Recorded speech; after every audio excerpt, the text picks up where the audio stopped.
લગભગ 24, 4, 25 અને 26માં ગુજરાતના ભિન્ન ભિન્ન ભાગોમાં ભારેથી અતિભારે વરસાદ થવાની શક્યતા છે. કેટલાક ભાગમાં પૂરની સ્થિતિ રહેતા જનધનને કાળજી રાખવી રહેશે.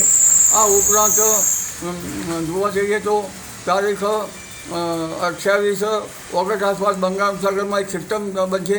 જે સિસ્ટમનો માર્ગ પણ લગભગ મધ્યપ્રદેશ સુધી અને પછી ગુજરાત સુધી રહી શકવાની શક્યતા રહેશે. અને ત્યારબાદ સપ્ટેમ્બરની 6 સપ્ટેમ્બર કે ત્યાંની આસપાસ પણ બંગાળ ઉપસાગરમાં સિસ્ટમ બનવાની શક્યતા રહેશે. જેનો માર્ગ પણ ગુજરાત તરફ રહેવાની શક્યતા રહેશે.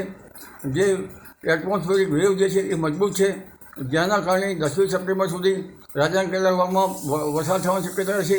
પરંતુ આ જે વરસાદ જે છે આગામી 72 કલાકનો એ રાજ્યના ભિન્ન ભિન્ન ભાગોમાં ભારેથી અતિભારે થશે. કેટલાક ભાગોમાં તબાહી સૂચક રહેશે, જેમાં પૂર્વ ગુજરાતના ભાગો, ઉત્તર ગુજરાતના ભાગો, મધ્ય ગુજરાતના ભાગો અને સૌરાષ્ટ્રના કેટલાક ભાગમાં, અમરેલીના ભાગો, જૂનાગઢના ભાગો, વેરાવળના ભાગો અને એમાં ભારેથી અતિભારે વરસાદ થવાની શક્યતા છે.